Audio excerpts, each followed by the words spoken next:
Should the number 24 worn by Mo Ibrahim be retired? It's an interesting topic, one that I've got some clear thoughts on, and we're talking about it today at Locked On Golden Gophers. Hey, You are Locked On Golden Gophers. No matter what we're going to do here, we're just going to keep rowing. Your daily podcast on the Minnesota Golden Gophers. However it turns out, we're just going to keep rowing. Part of the Locked On Podcast Network. Your team every day. We're just going to keep rowing, and keep rowing.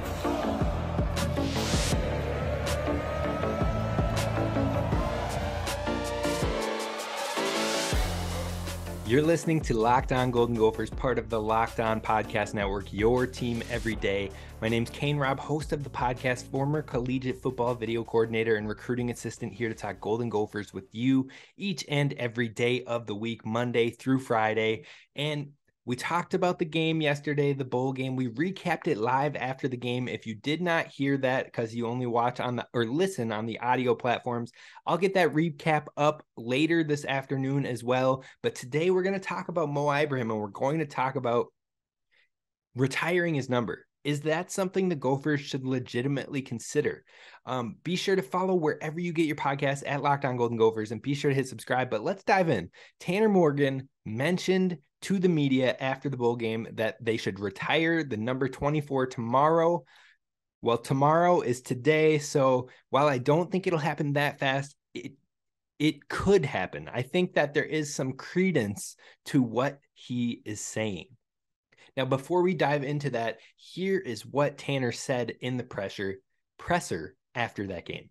You know, he did what he did, and I would like to say I think his number should be retired.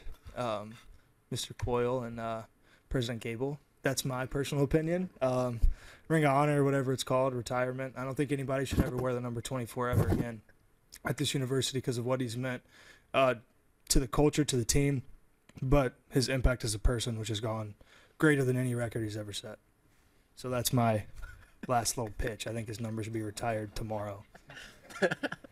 So not only what Tanner just said there, which has some credence to it, but yesterday I also made a thread on Twitter, and let's talk about Mo and all he has done in his career here with the Minnesota Golden Gophers. Now, he has single season records, which is one season, a single season rushing touchdown record of 20 in a season, single season total touchdown record of 20 in a season, single season rushing yards with 1,665 rushing yards, the single season total points of 120 points in a year, single season 100-yard games with 10 in a season, and single season yards per game, rush yards per game, at 153.7. That's not all of his records. They don't stop there. You have career records as well. Rushing touchdowns of 53 in his career, 4,668 rushing yards, 53 total touchdowns, 100-yard games. He had 24 games of over 100 yards in his time as a Gopher, and 5 of over 200 yards. On top of that, 2 of those 200 yards were consecutive games back-to-back of over 200. That is a career record as well. And he had 19 career games, consecutive games that he had played in where he ran for over 100 yards, which is also a program record. He also had touchdowns, the most touchdowns in consecutive games with 8. He had 4 in back-to-back games where he had 8 consecutive touchdowns in 2 games. Then rushing attempts, he had 867 in his career. And bowl game rushing yards, he had 435 across 3 bowl games. Now, his Gophers single game records include most rushing touchdowns, which was 4 times, and that happened twice. And then on top of that, he had most rushing touchdowns in 1/2 of a game with 4 touchdowns. And then he had a freshman game rushing yards record with 224 yards in a game as a freshman. Now you look at that, you look at all of those records on top of his honors of AP second team All-American, AP third team All-American in 2020, the Writers Association second team All-American, Walter Camp second team All-American, All Big Ten first team coaches and media in 22, all Big Ten first team and coaches and media in 2020, all Big Ten honorable mention in 2018, which was his redshirt freshman year, Big Ten running back of the year in 2020, the Paul Gill Award, the Bruce Smith Award, a two-time Big Ten player of the week, comeback player of the year in 2022, a Doak Walker semifinalist for best running back in the entire nation in 2022, offensive scout team player of the year in 2017, and so much more. And the thing that is stressed by players, coaches, teammates, you name it, is that he's an even better human being off the field than he is on the field. So you talk about all of those accomplishments, all those records, all those honors, and he did all of that coming through adversity. Wow. Adversity. He went through a lot of adversity. In fact, he started out as a scout team player in redshirt, and he was the scout team player of the year and gashed the defense as a scout team player. Then in 2018, as a redshirt freshman, he balled out. When Rodney Smith went down, Mo Ibrahim took the reins, balled out, put over 1,100 yards rushing, I believe, and put the team on his back. Did what his team needed him to do. Then he went back to the RB2 role in 2019 and let Rodney Smith run that RB1 role again, coming back into the room, and still performed, had 600 rush yards, was a great teammate, was what this running back room needed. Then took the mantle back in 2020, where he went through a COVID-stricken season and dominated in that COVID-stricken season. A shortened season in 7 games, where he put up over 1,000 rushing yards in those 7 games. That's insane. And the pace that he ran at with 153.7 yards per game, that pace would have put him at 1,841 yards in a full season, in a 12-game season. Now, again, he played 7, so that means you're only playing 5 more. If he stuck to the pace that he was running at in that 2020 season, he would have had 1,841 yards. And just for the record, he just set the single season record for rushing yards this year at 1,665. That's almost 2,000 yards more he was on pace for in 2020. The 2020 season was unreal for Mo Ibrahim. And then you go through all of that. You go through COVID. You go through having to go back to the RB2 position for a year in 2019. You go through sitting out an entire year and being a scout team player as your true freshman year. And then you go to 2021, where you look sharp as ever. You play Ohio State in the opening game of the year, and you have a ton of yards on Ohio State through 2.5 quarters, and you tear your Achilles in 2021. It's a death sentence to most running backs. That injury was seen as a death sentence to running backs. It happened to players in the NFL. They're like, that's their career. ACLs you can get through. Achilles, that was it for running backs. Now you're seeing some players bouncing back. Modern medicine has been great. Mentality and rehab has been great. You're seeing Deonta Foreman. You're seeing Cam Akers. You're seeing James Robinson. Those guys finding some more success back in the NFL. But Mo at college comes back and lights the college football world on fire. In 2022, breaking all of the records and being the heartbeat of the team on the field, setting the single season touchdown record, setting the single season rushing record, setting program records, 1,665 yards and 20 touchdowns coming off an Achilles. All of those accomplishments, all the adversity, all the reasons to actually make this thing happen and potentially retiring his number. Tanner Morgan had a point, and it's legit. It should happen. And he wouldn't be the first Gopher to have their number retired. So it's not like it's something that's, oh, you can't do it with all the history Minnesota's had. And we have 5 players who have their numbers retired. Those 5 players are Bobby Bell, who played linebacker and DN, number 78. Number 15, Sandy Stevens, quarterback. He was one of the first black quarterbacks at a major program and the first All-American quarterback at a major program that was African-American. Number 15. Number 54, Bruce Smith, only Heisman in Minnesota's history, number retired. Number 72, Bronco Nagurski, linebacker, fullback, offensive tackle, did it all for the Gophers. Absolute strongest human out there when it came to one of the strongest. I'm not going to say he was the strongest, but you get what I'm saying. Number 72, retired. And number 10, Paul Giel, running back, retired. Why not add Mo?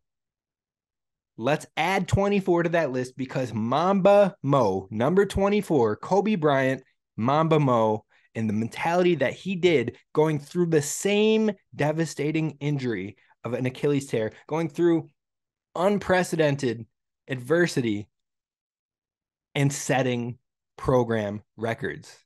Started out as a 2-star guy, turned out as a 5-star human being, 5-star overall running back for the Minnesota Golden Gophers. So there's definitely a case for Mo, but what is next for the Gophers running back? We're going to talk about that coming up next. But let's talk about a message from our friends over at the NHTSA. You're hanging out with friends and you're putting back a few drinks, a few become a few too many, and the evening comes to an end and people start to head out and you think of calling for a ride. Nah, you live nearby. You can make it home okay. It's no big deal. What's the odds that you'll get pulled over anyway? And even so, what's the worst that could happen? Your insurance goes up, you lose your license, you lose your job, you total your car, you kill someone. Everyone knows about the risks of drunk driving and the results are often tragic and deadly. However, that still doesn't stop everyone from getting behind the wheel while under the influence, and that's why officers are out there on the road looking for impaired drivers right now to save lives. So if you think you're okay to drive after a few drinks, think again, play it safe, plan ahead to get a ride, especially as we're heading into the new year. It only takes one mistake to change your life or someone else's forever. Drive sober or get pulled over. Thank you, Gophers fans, for listening to Locked On Golden Gophers and making us your first listen when it comes to Gophers Daily Sports. I truly appreciate it. And please hit subscribe on YouTube where we're building this community. We went live for the first time after the bowl game, and we had a decent turnout for the first live. I love the comments that were flowing in the live show. We were getting those interactions. Next season, I want to go live every game, after every game. I want to get those comments going. I want to build the community up. I want you all to be able to chat about what your thoughts are after a game, after a win, after a loss, you name it. We'll talk about it, immediate feelings after the games, and you're not going to want to miss out on that. So be sure to hit subscribe. We'll probably try to work in a couple basketball games with that same approach, but for sure, we're going to get every football game in the 2023 season covered. So definitely hit subscribe on YouTube, and I appreciate you joining the community. But let's talk about Mo. We're still on Mo. This whole show is about Mo. Next up for the Gophers is the East-West Shrine Bowl, followed by possibly a combine invite. We'll see what happens there, and a pro day. Now, I recently got into it on Twitter with a fantasy football analyst, and honestly, I really try to hone back, rein back and chill at getting in Twitter debates with people. But this one, I threw some sarcasm and then I had to double down after some of the comments. So in the end, those battles aren't worth the time, but he claimed that Mo Ibrahim was not a top 20 running back in this draft class, real life or fantasy football. Now, I'm not going to pretend to be a fantasy football expert. I can play fantasy football fairly well. I have a lot of contacts in the fantasy football space that are some of the best contacts out there in the fantasy football space. Matthew Berry follows me, guys with the Fantasy Pros and other people involved heavily in the fantasy football network I have connections with. So I'm not oblivious to fantasy football. I used to write for fantasy football, so I understand fantasy football. And to think that Mo Ibrahim is not a top 20 back in the entire draft class is ridiculous in its own right, but to each their own. But for those that don't know, there are often an average of 20 to 24 running backs drafted each and every year. So basically what you're saying is Mo Ibrahim is not a draftable NFL draft running back. And that claim is wild in its own right. But then to say basically he's going to be undrafted or he'll be lucky to be a 7th round pick, normally I'd laugh it off. I'd say stick to fantasy football, but the part that got me was when he mentioned that he isn't good in open space and he basically just follows his blocks behind a good O-line. That's when I had to chirp in. That's when I had to talk the talk and I had to go at it because that is just dumbfounded and completely untrue. Now, Mo might not have the size. He might not have the home run hitting speed, but Mo's vision and his ability to create missed tackles, his ability to put his foot in the ground, plant and cut, his ability and efficiency on the ground, his quick cuts, his ability to read the hole, hit it hard, keep his pads low, force misses, and create contact to punish defenders bigger than him, that will absolutely intrigue NFL teams. And I'm not the only one that thinks that. Now, I think due to the Achilles injury and due to him being older as a running back, it lowers his higher draft capital chances. Absolutely. 1000%. Unfortunately. But I think you could see him go anywhere between the 4th and 6th rounds. Honestly, the 7th round is the floor, in my opinion. But what he puts on film, you're talking about coaches that focus 80% of the NFL focuses heavily on film and adds in analytics. Even the best analytical programs, the Chargers who use analytics heavily, the Dolphins have used it more and more. Those teams still heavily look at film. I've worked hand in hand with scouting departments as a video coordinator, getting them the film, meeting with them when they come on campus and getting them cut-ups, getting them clips, getting them the stuff they need to watch the film to look at said player. I literally have done it. I can tell you for a fact what players are putting on film is extremely important when it comes to getting drafted. And he will have multiple coaches looking his way. And I'm saying it. Scouts at the NFL Draft Network are saying it. Scouts at Sports Illustrated, scouts at the NFL Draft Blitz, scouts at all over are saying that he's getting interest and looks. Mel Kiper named him when he was talking about his top 10 running backs in this class. He listed Mo among the 5 running backs that nearly made his top 10, but were just on the outside. So basically his top 15 running backs. So I'm the foolish one here. No. Sorry, but Mo is a top 20 back, and I have zero doubt about that at all. But don't take just my word for it. Don't take other analysts' words for it. Don't take scouting department's words for it.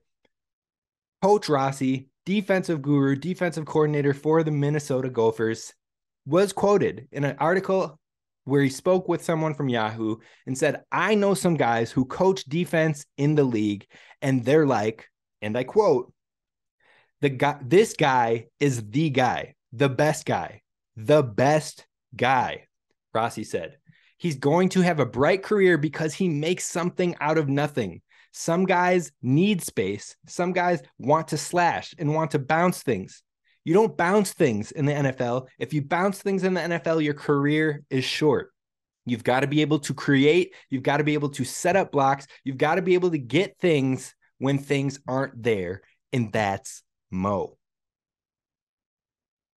That's a glowing review coming from NFL coaches, coming from NFL personnel. Then you look at Coach Shiraka, the offensive coordinator, who said he's been coaching college since the 90s. He called Mo the best running back I've ever coached or been around. That's high praise. Now, that's from me. That's from scouts. That's from analysts. That's from the DC and his connections. It's from a heavily experienced offensive coordinator. But we're going to close this show off with words from Coach PJ Fleck on Mo Ibrahim, and that is what is coming up next.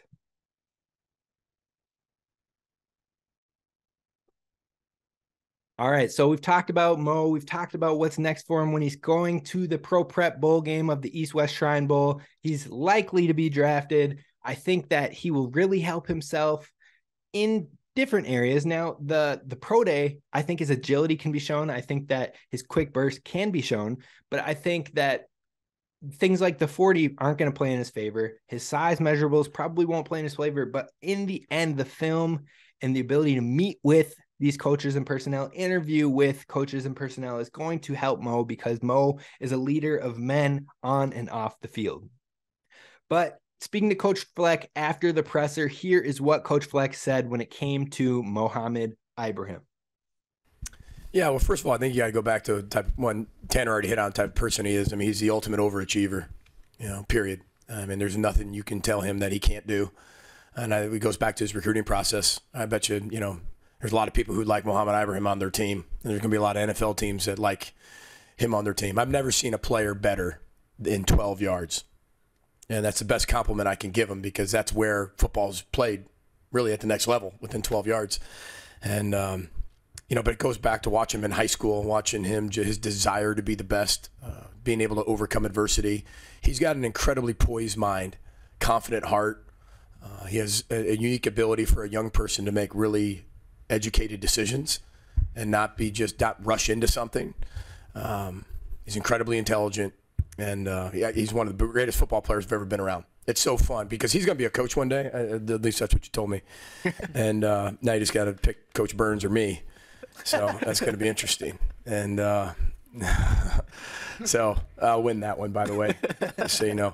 But it's fun when you have players that if they choose to coach, they're going to be great coaches. Now, it's not just that, but what he said is great. What he said is on point.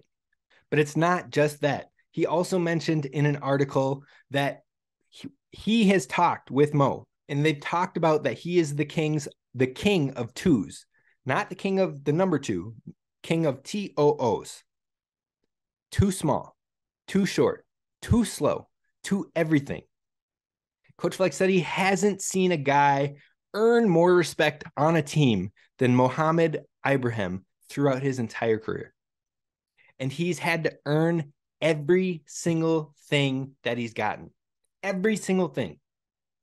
That's not going to change, because even if you get drafted maybe at that ceiling of a 4th round guy, even if you get drafted in that 6th, 7th round, players have had success from there. Players have had fantasy careers from there. Chris Carson, 7th round guy, absolutely produced. If you get to the right system, if you have the right work ethic, and you earn everything that you get, it's possible. Aaron Jones, 5th round guy. Nobody thought he was going to be what he was. Absolute stud. Chris Carson, we mentioned, has been a stud. Neck injuries and stuff that got in the way, but has been a stud. Lots of opportunity is there, but you have to earn everything. And that is exactly what Mo Ibrahim does. So I have high hopes for him. I have high wishes for him, but absolutely a top 20 guy in this class. Earn everything, and everything earned will continue to be a thing. But Mo has never had a problem with proving folks wrong. And I hope he continues to do that as he moves forward to the pros and trying to play on Sundays. That's going to do it for us on today's episode of Locked On Golden Gophers. I hope you enjoyed it. Be sure to hit subscribe on YouTube, where we are building the community. And I'll see you next time. We're going to talk a lot next week. We're going to start a hockey show starting next Friday. So be sure to hit subscribe. I'll see you then. Row the boat. Sky Uma. Go Gophers.